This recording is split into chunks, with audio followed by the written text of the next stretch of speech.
Lantern Pharma, ticker LTRN, completely missed consensus today. Earnings per share came in at negative 57 cents, which misses the consensus estimate of negative 38 cents by roughly 50%. Yeah, and revenue was exactly $0. Right, completely matching Wall Street expectations for a pre-commercial biotech. As for guidance and liquidity, management noted a remaining cash balance of just $7.4 million. Which honestly only extends their operating runway to mid-Q1 2027. Exactly.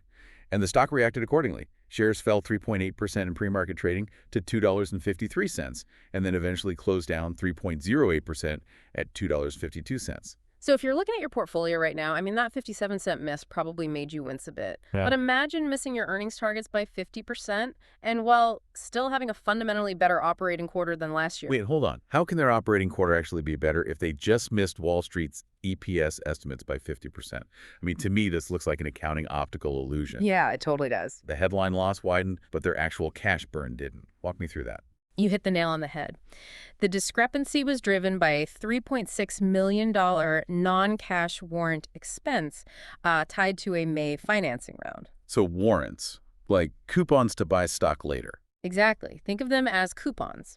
See, because Lantern's stock price went up between issuing those coupons and the end of the quarter, the calculated value of those coupons also went up. Oh, I see. Right.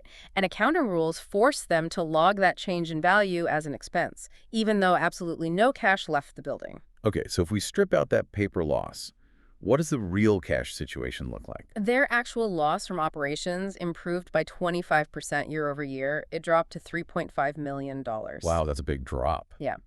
Digging into the segment performance, R&D expenses actually plummeted 42% down to $1.8 million, which reflects lower study and materials costs. Got it. But what about G&A?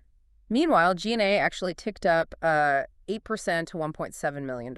So they are saving cash on clinical trials, but, spending more on the corporate side, specifically on investor relations and business development, which begs the question, if they're aggressively conserving cash on R&D, what exactly are they funding with their remaining $7.4 million?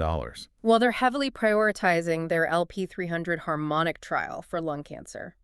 They just reported an 8.9-month median progression-free survival for patients who completed 6 treatment cycles. Okay, that's significant. Yeah, and importantly, the FDA just cleared an amended protocol allowing them to push that to 8 cycles. Wait, why does extending it to 8 cycles matter so much mechanically? Because in oncology, toxicity is usually the limiting factor. If a drug is too toxic, a patient has to stop taking it before it can fully fight the tumor. Right, so the side effects just get too severe. Exactly. The fact that the FDA is allowing patients to stay on the drug longer suggests that the benefit deepens over time without adding severe toxicity.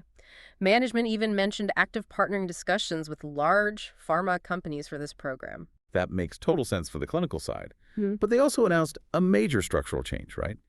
Establishing Open Medicine AI as a separate, wholly owned subsidiary to commercialize their AI platform. Yeah, spinning out the AI platform is like a band breaking up so the lead singer can go solo and appeal to a totally different audience. I like that analogy. Enterprise software investors and clinical biotech investors value companies in completely different universes using entirely different metrics.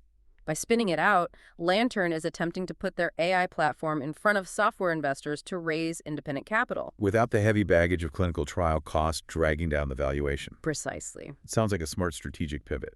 But if you zoom out, the reality of their balance sheet casts a pretty dark shadow over both the trial extensions and the AI spin-out. We really have to talk about the glaring going concern risk cited in their 10Q filing. Yeah, it is the absolute primary risk factor right now. A going concern warning basically means management and their auditors are waving a massive red flag. Openly acknowledging they might not have the resources to stay in business over the next 12 months. Exactly. With only $7.4 million in the bank and a rapid cash burn, they urgently need substantial new capital to survive beyond early 2027.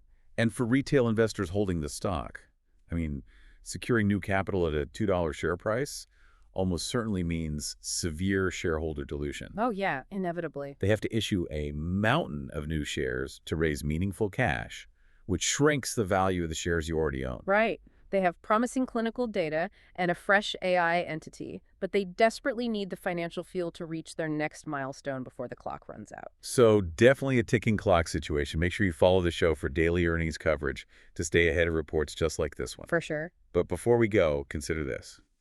If Open Medicine AI successfully raises its own capital as a standalone software entity, could the AI spinoff eventually command a higher market valuation than Lantern's entire core clinical oncology pipeline?